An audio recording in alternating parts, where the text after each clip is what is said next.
Why do we keep Shabbat? What is the Sabbath? Why do we keep and follow Torah? How do we keep Torah? Who is Yahusha? Who is Yahuah? Are Yahusha and Yahuah the same? What are the commandments that we follow today?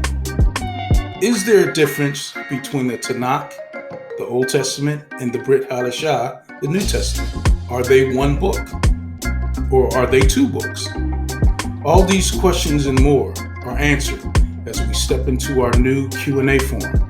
Join us as we walk through the pages of the Father's Word, rightly dividing truth to answer burning questions vital to every believer. Shabbat Shalom. Shabbat Shalom, everybody. Thank you guys for joining the study tonight, and everybody who's watching, thank you for watching and joining the Assembly of Yahuah Q&A Shabbat study, Friday night study. The sun is still shining, so it's like Friday even study right before Shabbat. I'm so grateful to have this opportunity to study with everybody. Thank you for joining. So this is the time that we come together and share some of the things that we've been studying or some of the questions that we've been having in our minds. It don't matter what it is. I'm pretty sure somebody else had the same question or has the same question. You know, it's always a blessing to just hear a person's perspective, even if it's not a question that we have. Sometimes somebody else may bring up something that we never thought about before. You know, so everything is useful. Everything is needed. So before we start, we're gonna look at our motto. I guess it is. It's 1 Corinthians chapter 1, verse 10. It's the whole reason why I feel like we should, you know, why these times are so important to study together. 1 Corinthians chapter 1, verse 10, it says, "Now I beseech you, brethren, by the name of our Master Yahushua Messiah, that you all speak the same thing, that there be no divisions among you, but that you be perfectly joined together in the same mind and in the same judgment, having the same speech, having the same understanding, having no divisions, having the same ideas, the same mind, the same thinking, is what allows us to have the mind of Messiah. You know, we only serve one Messiah. We only have one master. And it says that we're supposed to have this mind, the mind of the Messiah. Let this mind be in you, which was also in Yahushua Messiah, right? So if we all strive to understand and to see things the way that Yahushua sees things, then naturally we'll become on one accord in our minds, in our speech. There'll be no divisions among us because we're all clinging to Yahushua's perspective, to the scriptures perspective, to Yahuwah's perspective. So with that being said, we're going to start our study, our Q&A. And anybody who has a question, please feel free, raise your hand, and we can start. Yes, Sister Marlo. Go ahead, sister, and then Brother Sharon. I was just wondering, when is Jubilee? You said when is the Year of Jubilee? Yes, yes. Okay. Well, let's go to where the scriptures say it first. Let's go to Leviticus. I believe it's 25. Is it 25? Yeah. Leviticus 25, right? So here's one of the reasons why it may be a bit cloudy to 100% narrow down this point. I do have a perspective as to how to narrow it down, but at the same time, I wish it was 100% in my mind. But in Leviticus 25, it tells us, for those who do not know what the year of Jubilee is, it is the 50th year. It's a resemblance of the Shavuot count, or the Feast of Weeks count, but it's not in days, it's in year sequence. So the year of Jubilee, which is found in starting from verse 8, following the instructions of the sabbatical years. It says, "You shall number 7 Shabbats of years unto you, 7 times 7 years, and the space of 7 Shabbats of years shall be unto you 49 years." So after 7 consecutive years of 7, meaning like seven groups of 7 years passes, we end up on the 49th year. Verse 9, "Then shall you cause the trumpet of the Jubilee to sound on the 10th day of the 7th month. In the day of atonement shall you make the trumpet sound throughout all your land. And you shall hallow the 50th year." So the day of atonement, the sounding of the Jubilee trumpet happens on the day of atonement to get people ready for the 50th year that's about to approach. We understand? So because Day of Atonement is a very important time, because you could be separated from Israel at that time.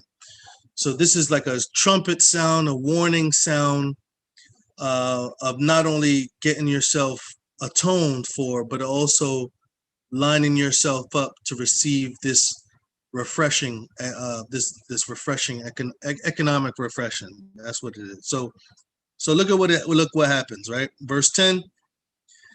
It says, "You shall set apart the 50th year and proclaim liberty throughout all the land unto all the inhabitants thereof. It shall be unto you a jubilee," or Yobel. I think that's how you pronounce it in Hebrew. "And you shall return every man unto his possession, and you shall return every man unto his family. A jubilee shall that 50th year be unto you. You shall not sow, neither reap that which grows of itself in it, nor gather the grapes in it of your vine undressed. For it is a jubilee, it shall be set apart unto you, and you shall eat the increase thereof out of the field. And in the year of Jubilee you shall return every man unto his possession. And if you sell aught unto your neighbor, or buy aught your neighbor's out of your neighbor's hand, you shall not oppress one another. According to the number of years shall the Jubilee you shall buy of your neighbor, and according to the number of years of the fruits you shall sell unto you. According to the multitude of years you shall increase of the price thereof, and according to the fewness of years you shall diminish the price of it. For according to the number of years of the fruits do he sell it." So he's basically saying that when you have this land, you can sell the land for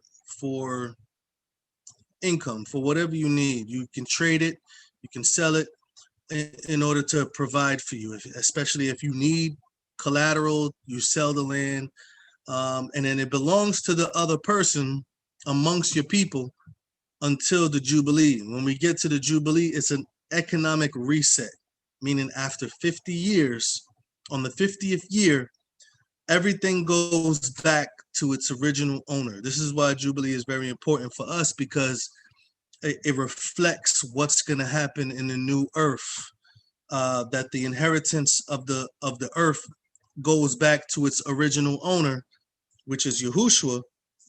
And of course, everyone who's also a joint inheritor of this inheritance receives this inheritance back as well. We get it back from the enemy. The enemy possesses it now. We get it back from the enemy at that time, which represents the Jubilee at that time.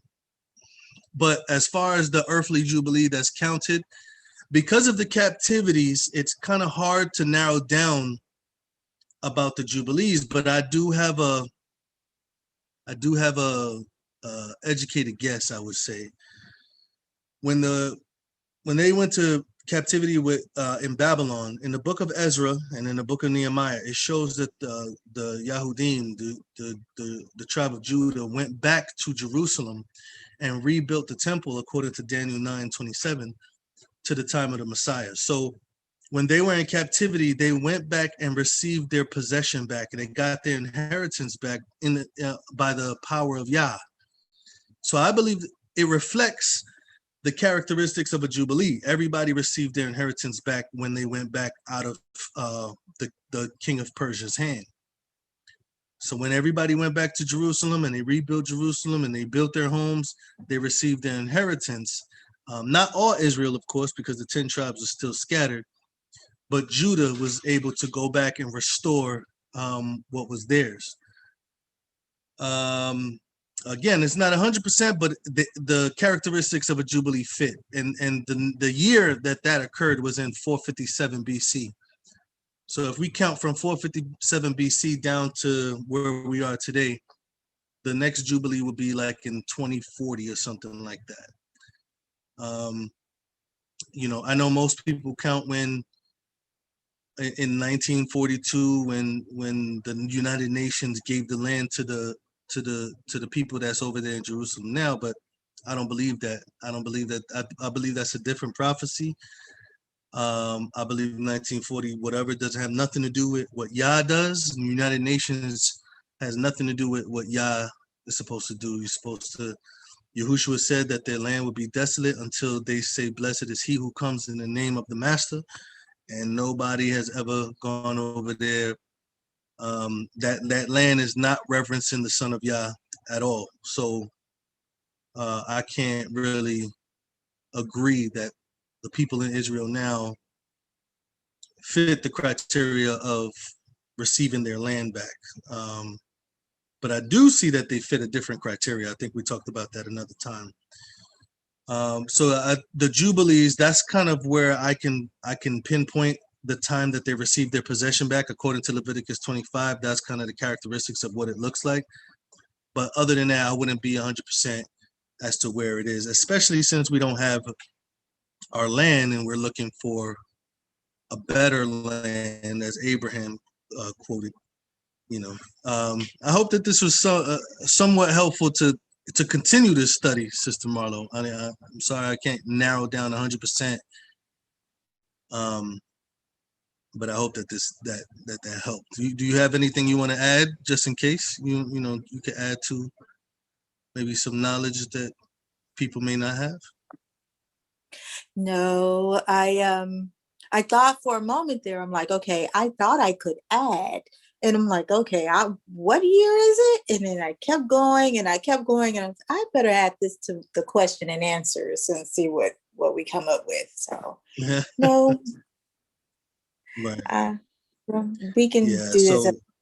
So that's the only thing I got is the time that the children of Israel, or at least the tribe of Judah, received their land back was in 457 BC, when the king of Persia, and you can read about it in Ezra chapter 7, and Nehemiah chapter, the first 8 chapters, you can see them going back according to the prophecy in Daniel chapter 9. So after that fulfillment of prophecy, you don't really see any more prophecies besides the new earth and the inheritance that Yahushua was supposed to receive along with Abraham and things like that. So, but you can, if you look at 457 as a jubilee, you won't get like around the time that we're in now. But here's an interesting thing. Before, in Leviticus 25, the first couple verses talks about the sabbatical year, which is also a special time, which I believe was also the time that Messiah started his ministry. The acceptable year of Yahuah was on a sabbatical year. It was a time where not everybody received their possessions, but it said that the debt was set free, the captives was set free, and this is the year that Yahushua started his ministry. So I believe that the sabbatical year, you could count in your sabbatical years by sevens, and it lands. When I started from 457, it actually landed on 27 AD, which is when Yahushua started his ministry, So that was just interesting. And then the first sermon that Yahushua made was he quoted from Isaiah 61, which is to proclaim the acceptable year of Yahuah by setting the captives free and things like that. But the Jubilee would be you receive your possession back. And we know that they didn't receive that back at that time. But they were set free. Yahushua did set them free. Absolutely. He who the Son sets free is free indeed. So praise Yah for that sabbatical year that occurred. All right. Anybody else want to add to that question? Yeah, those verses come from Leviticus 25. It'll be good to kind of read through that.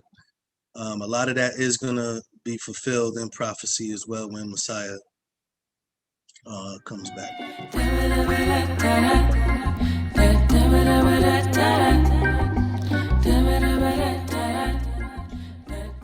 Shalom. We pray this video is helpful to your journey in the truth.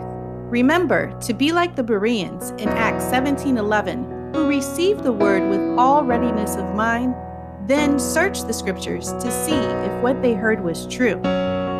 We have studies for the whole family, including children, every week. To learn more, visit assemblyofyahuah.com. Use the Join tab to express interest in participating. Use the Give tab to help support biblical assembly needs. To be notified of new videos, subscribe to our YouTube channel. Trust in Yahuah with all your heart. Lean not to your own understanding. In all your ways acknowledge Him, and He will direct your path.